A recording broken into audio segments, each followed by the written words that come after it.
18 Senate Republicans vote for a blowout omnibus spending package. Church attendance continues to drop in the United States as more Americans move south. And FTX's fraudmeister is out on $250 million bail. I'm Ben Shapiro. This is The Ben Shapiro Show.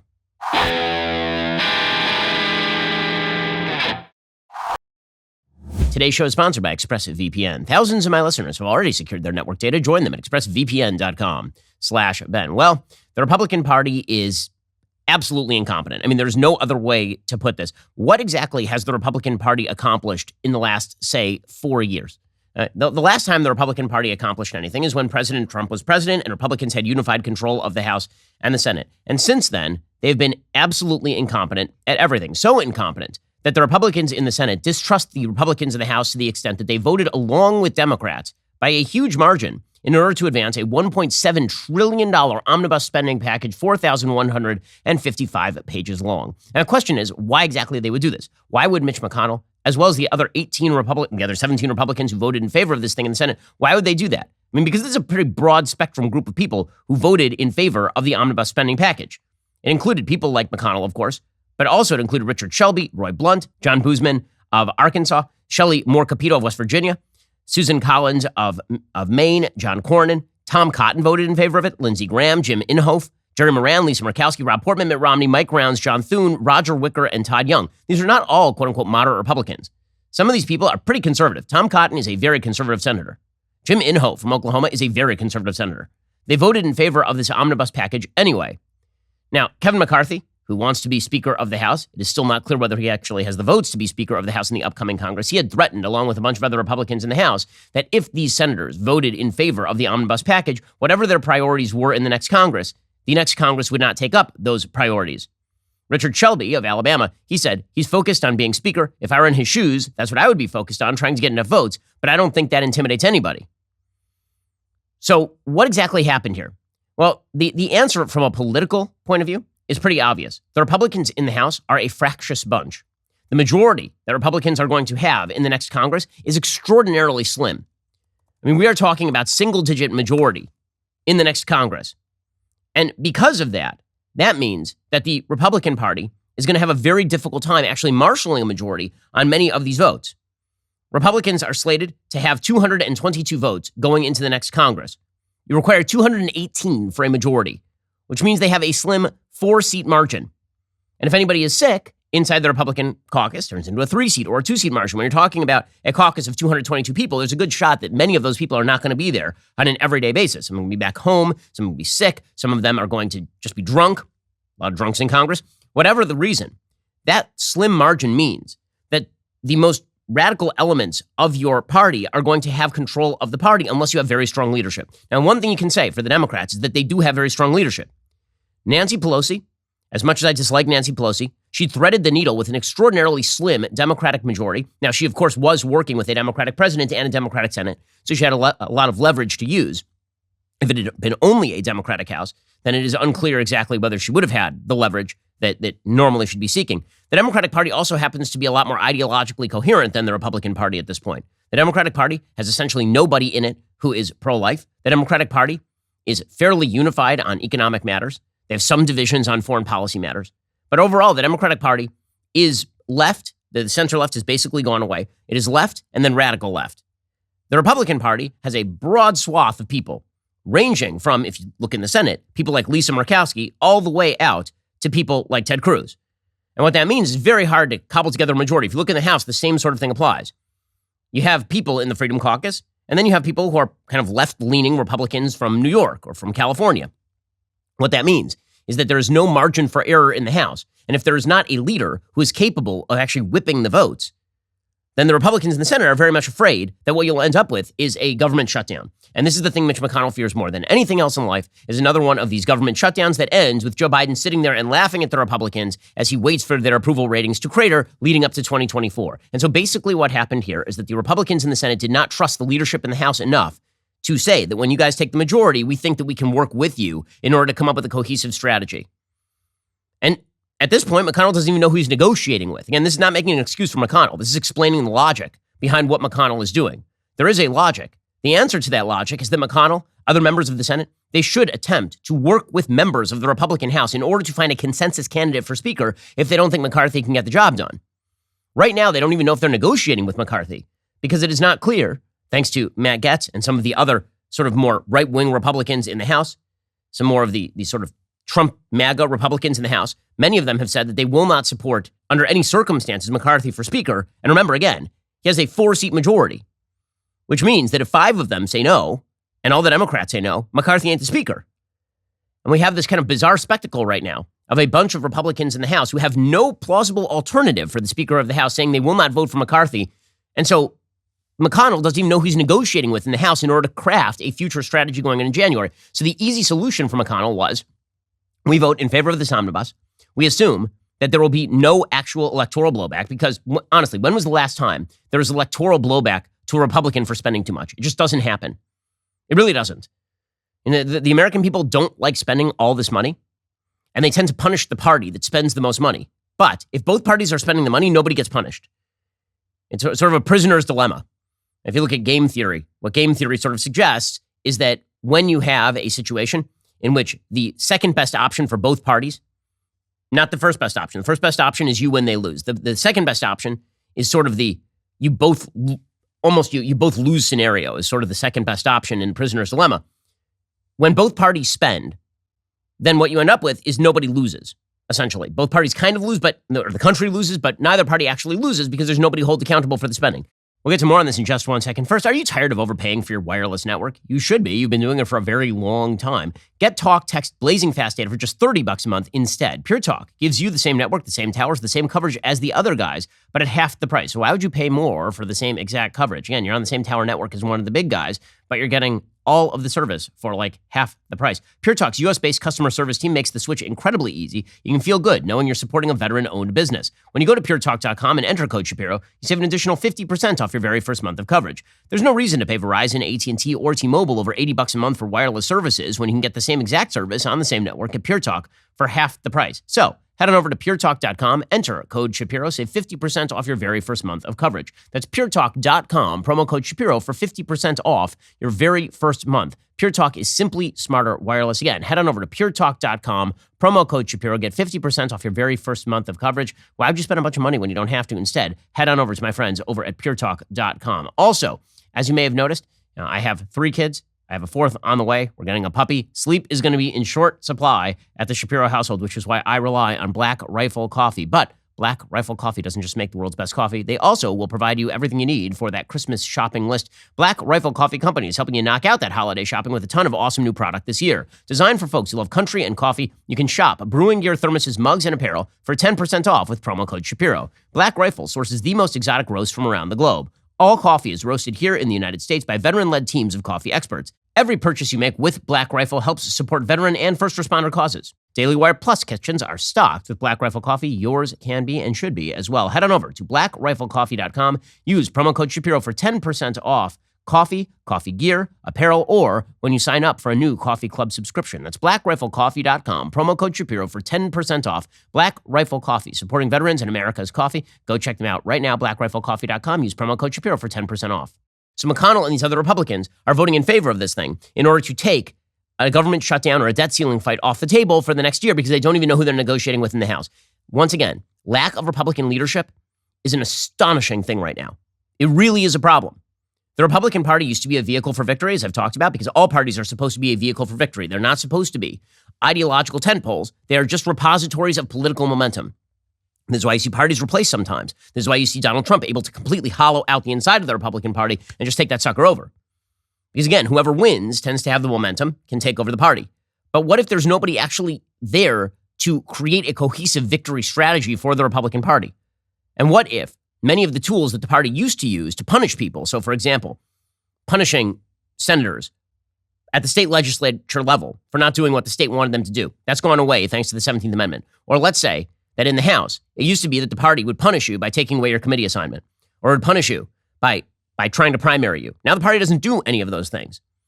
So when that is the case, what that means, the party has no leverage over you. And all the momentum in the party goes to the people who are on the TV the most, and they have control over the future of the party. Now, the Democratic Party has kept most of its patronage system. The Democratic Party has indeed retained an enormous amount of power over its own members. The Republican Party has not. The Republican Party has basically dissolved all power at the top levels of the party. And what that means is that without any level of cohesion, there's chaos. And with chaos, McConnell and company are just going to look for the easiest possible political solution, which means spending enormous sums of your own money. So the question as to what exactly the grand old party does these days is very open. What exactly would you say the Republican Party does do these days when they are signing on the dotted line on the same bills the Democrats are signing on to? What exactly? This is not a compromise piece of legislation. It blows out the budget again with another bill that no one has read and is filled with pork and is filled with bad priorities. So what exactly does the Republican Party do? It's a serious question. There better be some leadership inside the Republican Party in short order, or they will be in a state of collapse despite the fact that the Democratic Party is wildly unpopular. I honestly, I cannot remember the last time a party took over the House and was considered more in disarray than the party that had just lost. Remember, the Democrats control the House right now. In January, they won't. But it's the Republican Party that seems to be on the ropes in the House, and the Democratic Party that seems to be in control in the House, which is an amazing spectacle and a demonstration of a complete lack of any sort of backbone or leadership capacity inside the Republican House. So what exactly was in this monstrosity? There's a lot in a $1.7 trillion bill. Again, it was a bipartisan 68-29 vote to tee up the measure for debate in the House. The compilation of long-stalled appropriations bills known as an omnibus would provide nearly $773 billion for domestic programs and more than $850 billion for the military, covering expenses through the 2023 fiscal year, which concludes at the end of September. This is why you're seeing hawkish people like Tom Cotton sign on. He's saying we can't afford to hold up military spending. We don't want a government shutdown. That's why Cotton, who happens to be fiscally conservative, signed on to this thing. It's for the military spending. Republicans had insisted on robust Pentagon funding in months-long talks with Democrats, who secured some, but not all, of the health, education, labor, and economic spending they wanted. The must-pass nature of the bill, it was the final major piece of legislation before Congress resets in the new year, also offered a window for lawmakers to advance other long-stalled priorities. The sweeping omnibus is filled with provisions that would expand some Medicaid benefits, help Americans save for retirement, revise the presidential electoral vote counting process, and ban TikTok on government devices. But you could have done all of these as separate bills. The whole purpose of an omnibus sandwich is to be a crap sandwich. That's the entire purpose of it. Get people to vote for $800 billion in useless spending in order to get the military spending. Or if you're the Democrats, get people to vote for the useless spending and then bite your tongue and vote for the military spending. Senate Majority Leader Chuck Schumer said this is one of the most significant appropriations packages we have done in a long time. He stressed that it, quote, made aggressive investments in American families, workers, and national defense. By the way, you know what it didn't do? Was actually preserve the border, for example. There's no funding for closing the border. Title 42, there was an amendment that was proposed by Mike Lee to maintain Title 42, so at least in the short term, we can shut the border. That was rejected. There was, of course, that $45 billion in appropriations for Ukrainian weaponry. And you can be in favor of that and still be very much against an omnibus package that includes an additional $1.65 trillion. Mike Lee said this is an act of extortion being leveraged on the United States Senate right before Christmas. This, of course, happens to be exactly true. Late on Wednesday night, Lee held up consideration of the omnibus as he tried to force lawmakers to extend a controversial immigration policy implemented during the Trump administration. Senate leaders ultimately worked out an arrangement to permit several amendment votes on the policy, known as Title 42, placating Lee, but his gambit failed. It allowed lawmakers to finalize the bill hours later. So what exactly is in this bill? Well, as I say, there is a lot that is in this bill. According to Politico, Ukraine aid is in the bill. That TikTok ban that was pushed by Senator Josh Hawley that would bar the download of TikTok on government devices made it into the bill. That, of course, is like baseline stuff. Of course, the TikTok ban should be in the bill. We just found out over the course of the last 48 hours that TikTok actually spied on journalists. For all the millions of people who listen to the show and who are using TikTok, get it off your phone. They know everything about you now, the Chinese government. CNN reported literally yesterday the TikTok parent company ByteDance had to fire 4 employees who improperly accessed the personal data of 2 journalists on the platform, according to a TikTok spokesperson named Brooke Oberwetter. So this bill prevents government employees from downloading TikTok on their government devices. It creates things like telehealth extensions, which are fine. I mean, first of all, the fact that telehealth is banned in particular states is idiotic. Of course, you should be able to consult with a doctor who happens to be out of state via the internet. There is a lobster lifeline, which is exciting. Maine lawmakers successfully included a pause on new regulations they warned would cripple their state's lobster industry. There's also a bunch of tax provisions. There's a bunch of spending on the FBI, which is kind of astonishing considering the scandal that has now engulfed the FBI in coordinating with social media in order to shut down information about, for example, the Hunter Biden laptop story. So Republicans and Democrats voted for a big pay raise for the FBI, essentially. There is a boost for the National Labor Relations Board, the single worst piece of regulatory oversight mechanism in the United States. The NLRB is garbage. Lawmakers increased the budget for the NLRB by $25 million for the first time in nearly a decade. The NLRB's job is basically to yell at businesses until they do the bidding of Democrats. What else what's out? Well, Biden had wanted $9 billion to help combat the COVID pandemic and other stuff, but that ended up out of the deal. There was apparently a piece of legislation that would have expanded protections for pregnant workers that didn't make it into the bill. But there are a bunch of business propositions that made it into the bill, some of which are pretty terrible. So, for example, antitrust efforts could get a boost at the federal and state levels, according to the Wall Street Journal. Fees would rise for merger filings. So what this means is more government intervention in the markets. The FDA gets new powers to oversee baby formula and cosmetics and to try to ensure that drugs granted a speedy approval undergo further testing to confirm that they work. Well, giving more funding to the FDA has been obviously an amazing move. The FDA did a horrible job during this pandemic. Retirees could postpone mandatory withdrawals from tax-deferred retirement accounts until they are 73 or 75 instead of 72 under the current rules.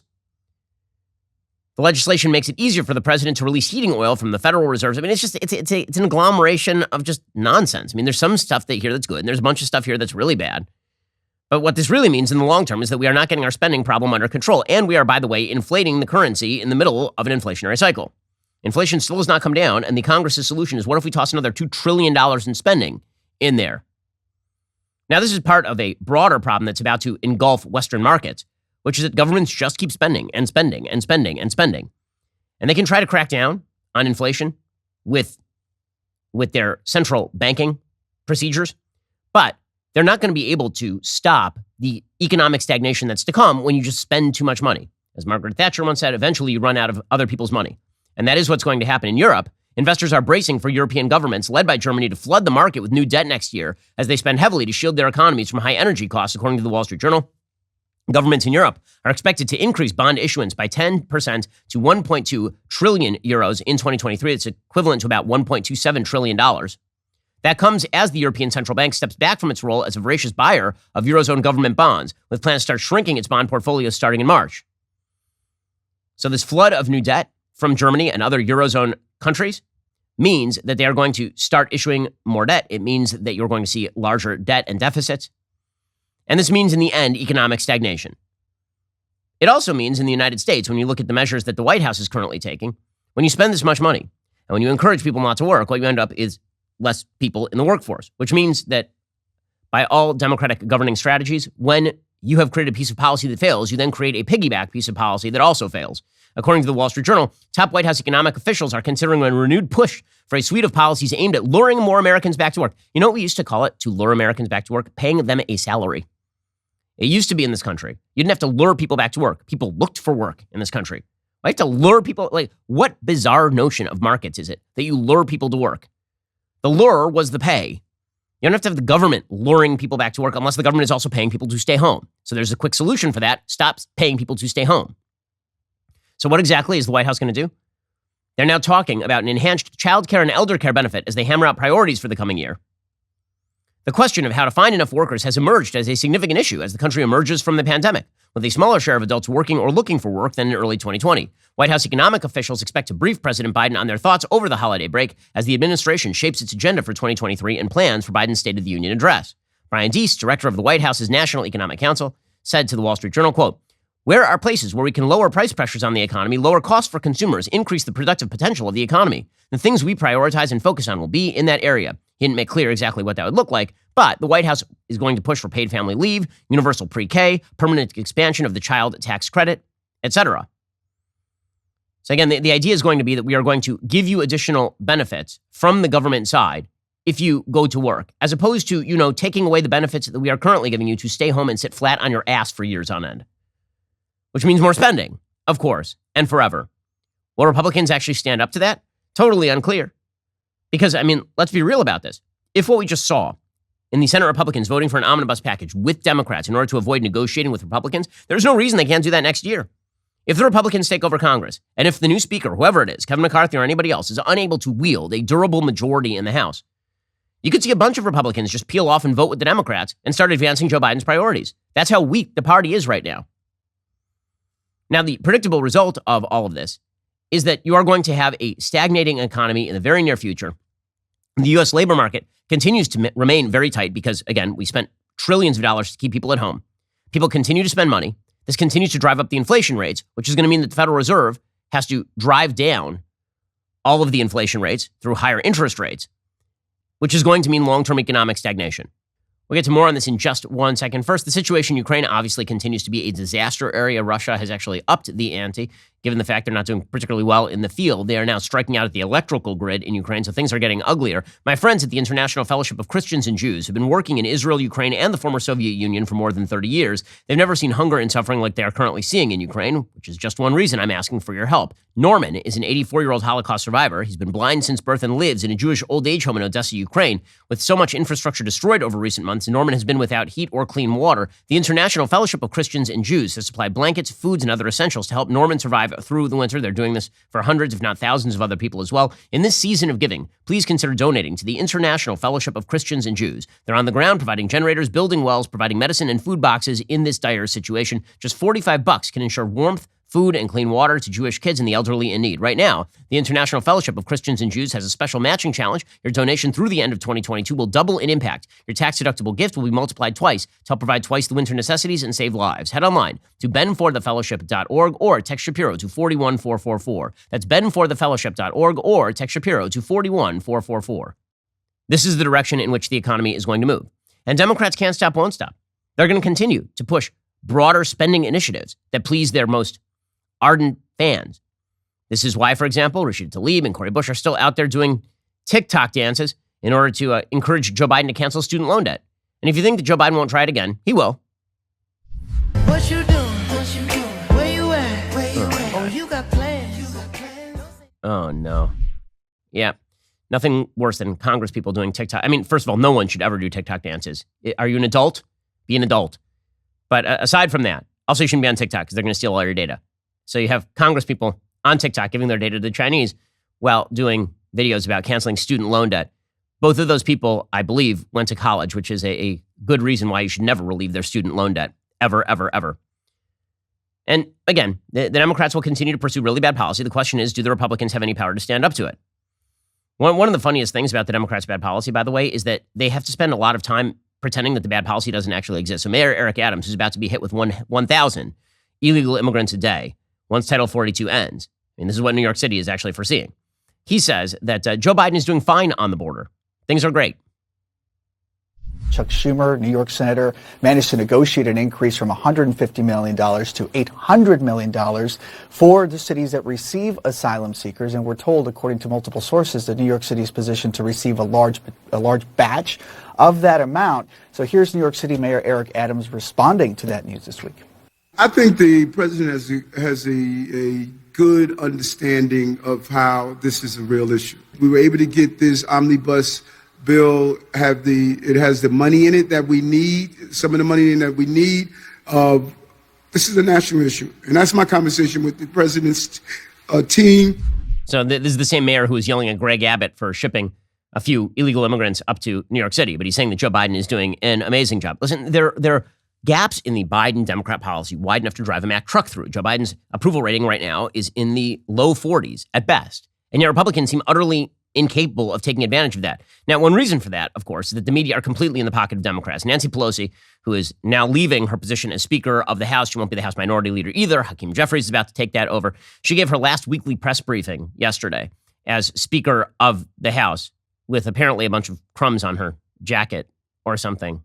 The hobbitses took the last of the lambless bread.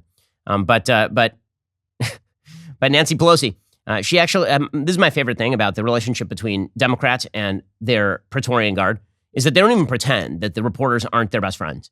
It's really funny. Republicans deal with reporters and they're like, God, you guys are just, I understand your opposition and we'll treat each other respectfully, but I'm going to call you out on your nonsense. Democrats are like, go forward and do the work of the people. Like they turn into like Mr. Chips at the end of Goodbye, Mr. Chips, just giving lectures to the students. Here's Nancy Pelosi explaining to the media that they do an amazing job.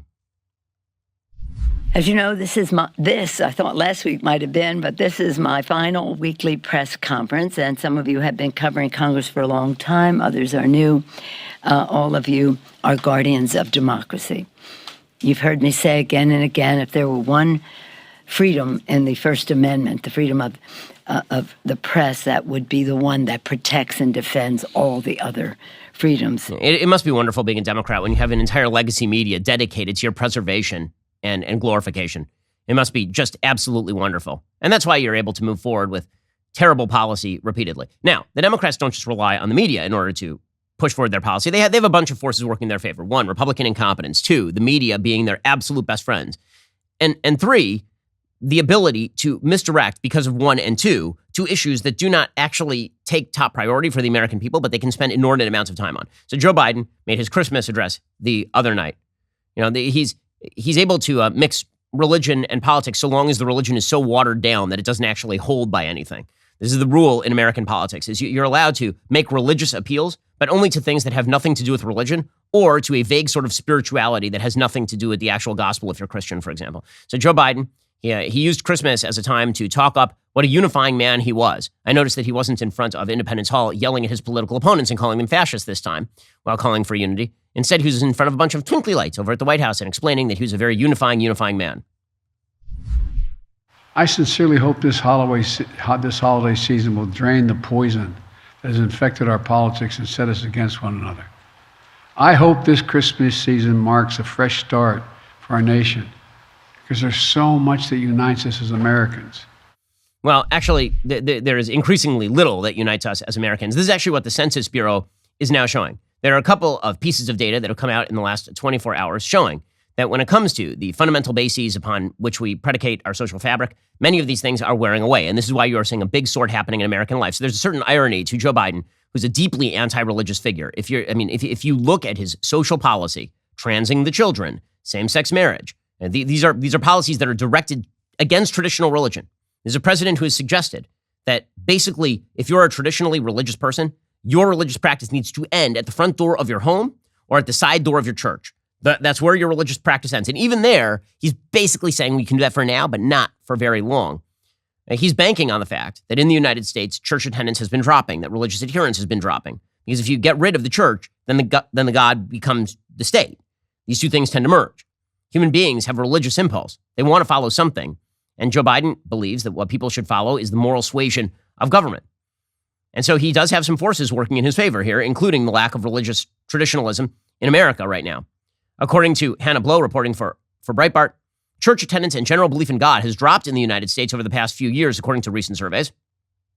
A Gallup survey released over the summer found that belief in God sunk to an all-time low this year, down to 81%. It identified young individuals and leftists as the people most likely to not believe in God. It works the other way around, by the way. The people who are most likely not to believe in God tend to be leftists. It's not just the leftists don't believe in God. It's people who don't believe in God tend to move toward the left. As Breitbart reported at the time, according to the survey, most U.S. adults, 81%, believe in God. But while that figure seems high, it's the lowest percentage ever recorded in the survey. Also, there are a lot of people who say they believe in God, but what they mean by believe in God is they believe in vague spiritual forces and sort of the C.S. Lewis description of the term. Up until 2011, over 90% of Americans said they believed in God. The number has continued to drop. It's now down 8 points from 89% who expressed belief in God in 2016, which is a radical decrease. You're talking about a 10% decrease in just the last 10 years. The previous low was set in 2014 when 86% said they believed in God. When Gallup asked the same question in 1953, 54, 65, 67, 98% said they believed in God. Also, The Hill found roughly 1/5 of Americans do not consider themselves part of a religion, which coincides with the percentage of Americans not expressing belief in God as well.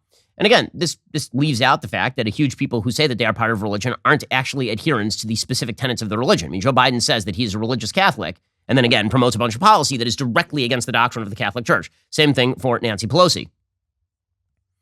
A survey Center on American Life report detailed in March 2020 found that younger generations are less likely to adhere to a religion. Over 1/3 of Generation Z, 34%, consider themselves unaffiliated from religious groups. That figure decreases to 29% among millennials, 25% among Generation X, 18% among baby boomers, and 9% of the silent generation. There's been a precipitous drop in church membership over the past 3 decades among those on the political left. In 1998, a majority of liberals, 57%, were members of a church or other type of religious organization. Now, 35% of liberals say that they are members of church or another religious organization. So when you have Joe Biden sitting there and talking about the unifying traditions of the United States in front of a bunch of Christmas trees, what he does not mean is actual traditional religion, which was the glue that bound together the social fabric of the United States. De Tocqueville talks about this. He talks about how religious adherence among common people who gathered together in churches and communities was the glue that held together the United States in the absence of an overarching central government. When you lose that glue, then there has to be some sort of ersatz glue that is used. A stapler is used, and that stapler tends to come in the form of government. And Joe Biden knows this. This is not just happening in the United States, by the way. This is happening all around the world. The secular trends that have taken over the West are going to eat the West. They are going to destroy the West. They're going to destroy all of the rights that people have traditionally enjoyed in the United States. Because the thing is that what upholds the rights of people is, in fact, the fundamental institutions that undergird those rights. Rights don't just come tabula rasa from nowhere. Rights do not pre-exist institutions. They coincide with institutions. If you read Lockean philosophy, here's where John Locke was wrong. He suggested, if you read him in a particular way, that rights are inherent and institutions are sort of artificial. That is not correct. Institutions pre-exist rights. Families, the chief institution, pre-exist rights. Rights were created in order to protect families, in order to protect spheres of freedom within the roles and institutions that already existed. When rights start to destroy the institutions, the rights themselves are going to fall apart. And that's exactly what's happened in, for example, the UK. In the UK, the institutions of church, of religion, these have become taboo. This is also happening in Canada, for example. It's happened all over Europe, and at least Western Europe. Eastern Europe is still very religious. And when you look to what's happening in Britain, you'll notice that one of the first things to go, along with freedom of religion, is freedom of speech. There's an amazing story out of the UK yesterday in which a pro-life activist was arrested for literally standing outside an abortion clinic. Now, she wasn't harassing anybody. She wasn't saying anything. She wasn't holding a sign. She was a person standing there. But you are not allowed to stand there. There's tape that actually emerged of this incident in Britain. It's pretty incredible. Before I ask you any questions about what's going on today, I have to caution you, which is just your rights, which is you do not have to say anything. It may harm your defence if you do not mention one question, something which you later on in court, anything you do say may be given you. What are you here for today? Physically, I'm just standing here. Okay. Why here of all places? I know you don't live nearby. But this is an abortion centre. Okay. That's why you're stood here. Is you standing here part of the protest? No. I'm not protesting. Are you praying?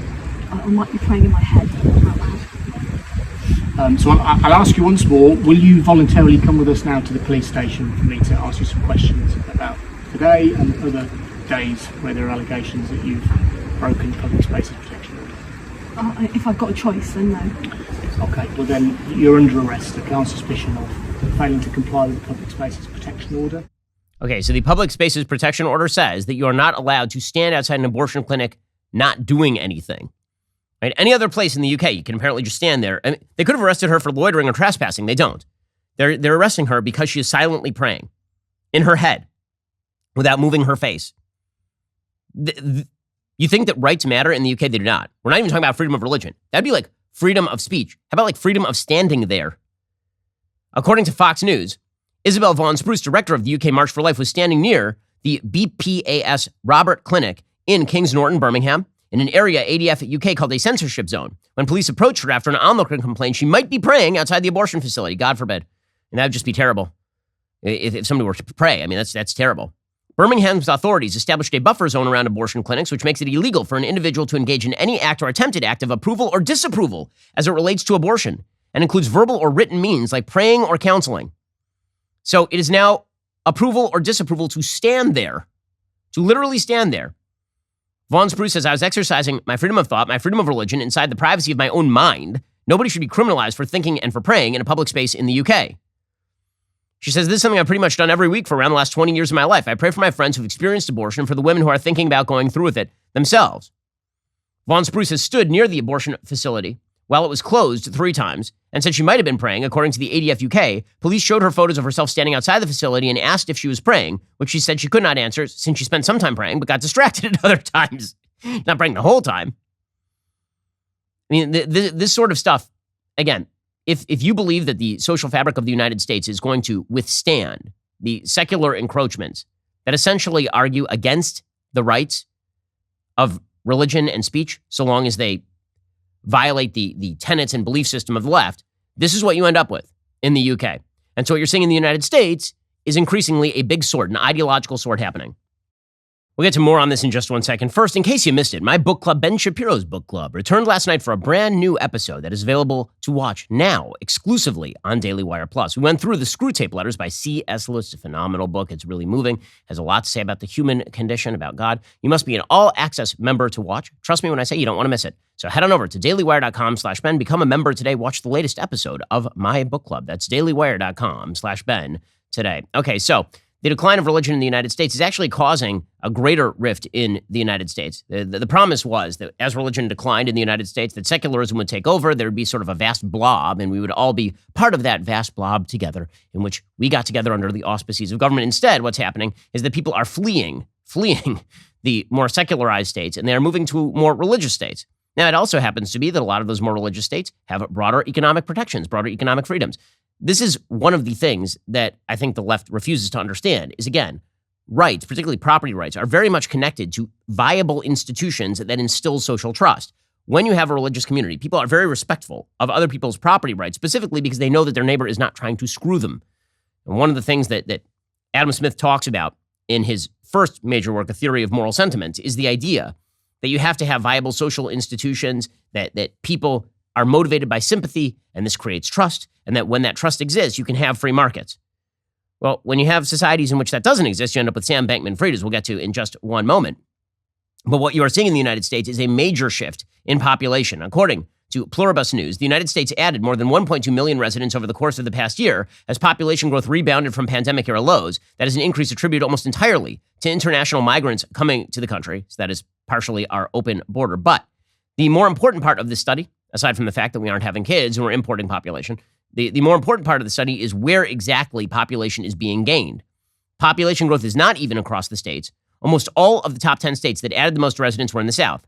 Texas added 470,000 new residents. Florida added 416,000 people. North Carolina and Georgia both added more than 100,000 residents. Arizona added 94,000. South Carolina, Tennessee, Washington, Utah, Idaho all added tens of thousands of new residents. The populations of Florida, Idaho, South Carolina, Texas, South Dakota, and Montana all grew by more than 1.5%. You'll notice that in that list, the only blue state is Washington. That is the only blue state. And it is important to mention that in Washington, eastern Washington is very heavily red. Rust Belt states continued a long trend of population declines. New York's population fell by 180,000. Illinois shed more than 100,000 people. Pennsylvania, West Virginia, Maryland, Ohio all lost population as well. California has seen its population drop in recent years too. The nation's largest state declined by 113,000 people last year. The number of people who moved out of California outpaced the number who moved in by a whopping 343,000 residents, according to the Census Bureau data.